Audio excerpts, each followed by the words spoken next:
ቢሊየነር እንዲሆንልኝ ነው። ሰው እንዴት እንደ ህፃን ያስባል? ህፃን እንኳን ያየውን ነው የሚያስበው።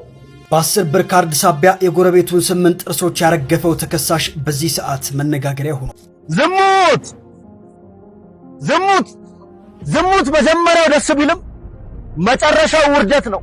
በህይወቴ ምን እንደሚያስጠላኝ ታውቃላችሁ? ልጅ ያላት ሴት ማግባት።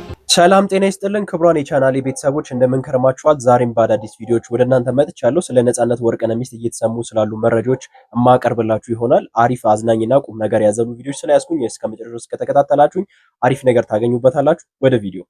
ዝሙት ዝሙት ዝሙት መጀመሪያው ደስ ቢልም መጨረሻው ውርደት ነው፣ ሀፍረት ነው፣ በረከት አጥቶ ችጋራም መሆን ነው። ሁለት ነፍሶች ሊጠፋፉ እየሄዱ ነው። ሁለት ሰዎች ሊጠፋፉ እየሄዱ ነው።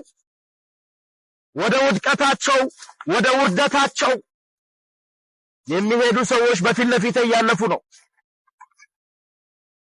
ስለምን ያልተፈቀደልህን ገላ ትጎበኛለህ?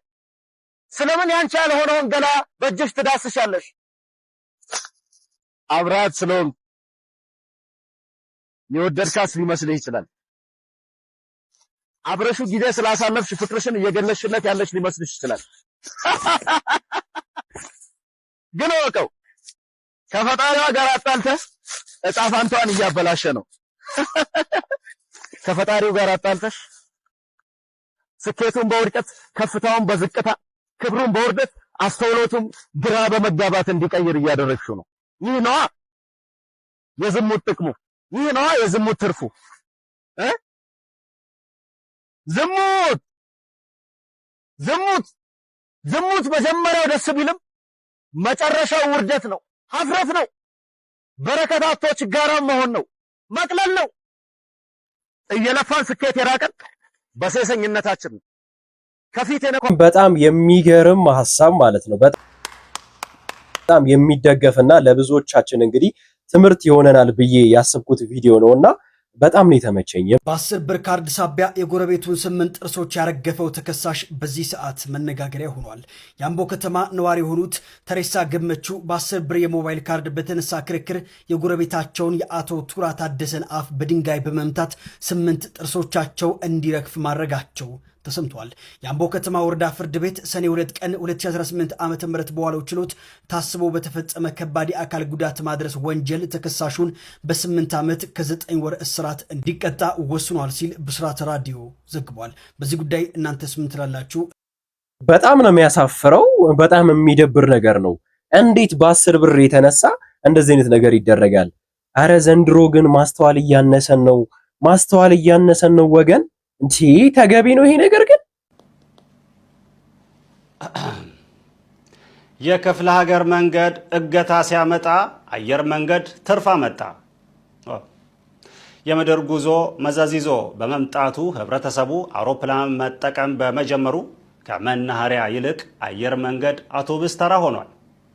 ለርካሽ ዋጋ ብሎ ርካሽ እጅ ላይ መውደቁ ብዙ ዋጋ ያስከፈለው ህዝብ ፊቱን ወደ አየር ማዞሩ ተገቢ ቢሆንም የአየሩም ዋጋ ከምድሩ እገታ ጋር ተቀራራቢ ሆኖበታል። የየብሱም የአየሩም ጉዞ ፈለጣ የሆነበት ህብረተሰብ ጩኸቱ እንደ ፉጨት እየተቆጠረ ነው። ይህም በመሆኑ ህብረተሰቡ ከፈጠራ ባለሙያዎች ጋር በመተባበር ከአውሮፕላን ዝቅ ከአውቶቡስ ከፍ የሚል ክንፍ ያለው ታታ በመፍጠር ነፍሱንም ኪሱንም ቢያተርፍ ይሻሏል። ክንፍ ያለው ታታ ወደ ስራ የሚገባ ከሆነ ሰው ከአንድ ቦታ አንድ ቦታ የእውነትም በበራሪው ሄደ ይባላል።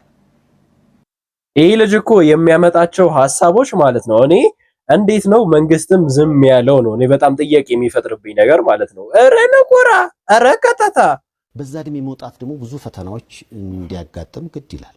ምንም ጥያቄ የለውም። ለዛ ነው እኔ ሁሌ ዛሬ ኢሞሽናል እንደምታረገኝ አላቅም።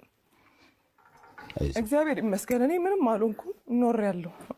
ፈጣሪ ስላለኝ ኖሬያለሁ። ምን አይነት ሴት እንደሆነች አላቅም። ማለት መልአክ እግዚአብሔር ነው የላከልኝ ብዬ ነው የማስበው። ምክንያቱም በዛ ሁኔታ ላይ ያቺ ሴትዮ ባትኖር ኖሮ ልታገኛት አልሞከርሽም ነበር? እኔ ጭራሽ ረስቼዋለሁ። እድሜ እየሄደ ከፍ እያልክ ስትመጣ ነው የሰዎች እንትን ትዝ የሚልህ። የሰሚራ ታሪክ ነው ይበልጥ የሰሚራ ታሪክ ነው በጣም ስላስለቀሰኝ ምን ሆኜ ነው እንደዚህ ያለቀስኩት ብዬ ከራሴ ጋር ትጠይቃለህ አይደል? ምክንያቱም የሰሚራን ታሪክ በእውነት በቃ ያልኩ ነው እያለቀስኩ የነበረው። በቃ መልካም ሰዎች እንደዚህ አይነት መልካም ሰዎች አሉ። የተወሰነ መጥፎ ሰዎችን እያየን ጥሩ ሰዎች የሌሉ ይመስለናል፣ ግን አሉ። በቃ እንዲህ እኔ እንጃ እግዚአብሔር በጣም የባረካቸው ሰዎች አሉ። ሰሞኑን እንግዲህ በማህበራዊ ሚዲያ ላይ የነጻነት ወርቅነህ ባለቤትን እንግዲህ እርጉዝ ነች ብለው ፎቶና ቪዲዮ እያቀናበሩ ሲለቁ የነበሩ ሰዎች አሉ። እንግዲህ ከታማኝ ጓደኛው የማይደረግና የማይመስል ነገር ነበር እንግዲህ ሲያሰራጩ የነበረው። እባካችሁ ከዚህ ድርጊታችሁ እንድትቆጠቡ ስል ላሳስባችሁ ነው እንግዲህ የመጣሁት። ይህን ነገር አድርጋችሁ ምንም የምታገኙት ነገር የለም። ሰውን ከሰው አባልታችሁ አናቁራችሁ ምንም ኪሳችሁ የሚገባ ነገር ስለሌለ እባካችሁ የሰውን ህይወት አትበጥብጡ ለማለት ፈልጋለሁና ያ ነገር ውሸት ነው። ብዙ ሰዎች ጥያቄ እየፈጠረባቸው ነገር ነበርና ይሄ ነገር ውሸት ነው ለማለት ፈልጋለሁ። እኔ የምፈልገው እያንዳንዱ ዜጋ እያንዳንዱ ኢትዮጵያዊ ቢሊዮነር እንዲሆንልኝ ነው። ሰው እንዴት እንደ ህፃን ያስባል? ህፃን እንኳን ያየውን ነው የሚያስበው። ሌላው ያደገው ሀገር ላይ እንኳን ቢሊዮነር ሚሊዮነሮች እንኳን አይደሉም፣ ሁሉም ጥቂት ሰዎች ናቸው። ስንት ሶሉሽን ሜከሮች እያሉን እንደዚህ አይነት ሰው ላይ መውደቃችን እንዴት ታዲያ ድህነት፣ ስራ አጥነት፣ ችግር፣ ጦርነት፣ ኑሮ ውድነት ውስጥ አንገባም? ሰውየው በጣም ዝቃጭ የሆነ እውቀት ነው ያለው። በጣም ያሳዝናል በእውነቱ። የሚናገረው እንኳን በሰል ያለ ነገር አይደለም። ተረት ተረት እንደዚህ ትርካ ምርኪ ፍሬ የሌለው ነገር ነው የሚያወራው። እኛ ደግሞ ላለንበት ችግር ፍሬያማ ሀሳብ የሚያፈልቁ ሰዎች ካልሆኑ ችግር ውስጥ ነን። በ140 ሚሊዮን ካለ ወደብ እና በዚህ ውጥንቅጥ ችግር ውስጥ ሆነን መፍትሄ የሚፈጥሩ ሰዎች፣ ጥሩ ብቃትና እውቀት በሳል አእምሮ ያላቸው ሰዎች ነው የሚያስፈልጉን እንጂ እንዲህ ቁጭ ብለው ቅዠት የሚያወሩ አይደሉም። ያሳዝናል በጣም የኛ አንድነት ማጣት፣ እንደዚህ ውጥንቅጥ ውስጥ መከፋፈል ውስጥ በሱ ምክንያት ገብተናል። ኧረ እባካችሁ አንዱኑ፣ ቢያንስ ትግራይና አማራ አንዱኑ እባካችሁ። የእናንተ አንድነት የኢትዮጵያን አንድነት ያመጣልና። ምን ይባላል እንግዲህ ፍቅር ሲዝም ስለተናገረው ነገር ምን ሐሳብ አላችሁ? እስቲ በህይወቴ ምን እንደሚያስጠላኝ ታውቃላችሁ? ልጅ ያላት ሴት ማግባት። ሲጀመር ልጅ የወለዳችሁ ሴቶች ፈታችሁ ሌላ ወንድ ከመፈለግ እዛው ከልጅሽ አባት ጋር ተጣብቀሽ ማሳደግ ይሻልሻል። ትክክል ነው ብላችሁ ካሰባችሁ ልክ ነህ ብለንም አናስብም። ያወለዱትም ያልወለድ ነው ምሰቡት ልናገባ አንፈልግ። በዚህ ጭንቅላት በዚህ አስተሳሰብ ከዛ ላይ ደግሞ በዚህ ሰውነት አንፈልግም። አባት እግዚአብሔር ይስጥልን፣ እግዚአብሔር ያክብርልን። በመጀመሪያ ራሱ መውለድ አለበት ብዬ ነው የማስበው። እንዴት እንደዚህ ሆኖ እንደዚህ እኔ እኮ አንዳንድ ጊዜ ሞራላችሁን እኮ ኬት እንደምታመጡት እኮ ለኛም ይጠቅመናል እኮ። አንዳንድ ሰዎች የምታወሩትንም ለምን እንደምታወሩ ፐርፐዙን አታውቁም። ሴቶች ሲንግል ማሞች የሚሆኑት እኮ ፈለገው እኮ አይደለም እኮ፣ እነሱም ተገደው እኮ ነው። ለሁሉም እየተከራከርኩኝ ሳይሆን አትቡ፣ በቃ ስነ ስርዓት ያዙ። ሚዲያ ስለተፈቀደላችሁ እንደፈለጋችሁ አታውሩ።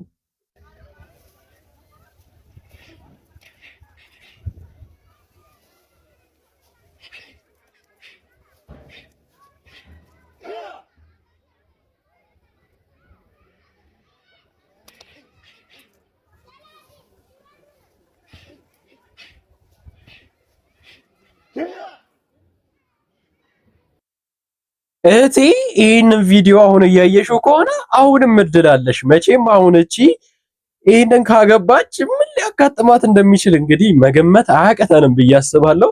ግን ሎኬሽኑ የት ነው? እዚሁ ሀገር ውስጥ ነው? የአይሮፕላን የሆነ ምስል ነገር አለ? ስርዓታቸው የቻይና ሀገር ስርዓት ነው? ምንድን ነው? ክቡራን የቻናሌ ቤተሰቦች ዛሬ ለእናንተ ያዘጋጀሁላችሁ ቪዲዮዎች ይህንን ይመስሉ ነበር። በወቅታዊና በቁም ነገር ቪዲዮዎች እንድመጣላችሁ የምትፈልጉ ከሆነ ላይክ እያደረጋችሁ ሰብስክራይብ እያደረጋችሁ ሐሳብ አስተያየታችሁን እያጋራችሁ ከጎኔ እንድትሆኑ ስል በትህትና ጠይቃችኋለሁ። በቀጣይ ቀን እስከምንገናኝ መልካም ቀን ይሁንላችሁ።